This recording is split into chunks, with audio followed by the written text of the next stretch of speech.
पंचायत समिती व जिल्हा परिषद निवडणुकीच्या पार्श्वभूमीवर संदीप आबा पाटील यांची बैठक संपन्न.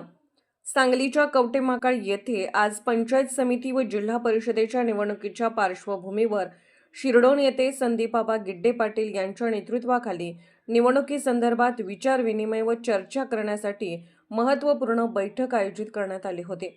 यावेळी संदीप आबा गिड्डे पाटील उपस्थितांना मार्गदर्शन करत होते.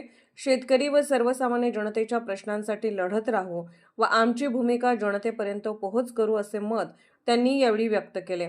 यावेळी महाकाली कारखाना बचाव कृती समिती, जयसिंग तात्या शेंडगे यांच्याबरोबरच पवनचक्कीग्रस्त शेतकरी कृती समिती, राजमाता बैलगाडी शर्यत संघ, सर्वोत्तम फाउंडेशन तसेच संदीप आबा गिड्डे पाटील यांचे हितचिंतक तसेच इच्छुक उमेदवार व कवठेमहांकाळ मतदारसंघातील अनेक पदाधिकारी व कार्यकर्ते उपस्थित होते.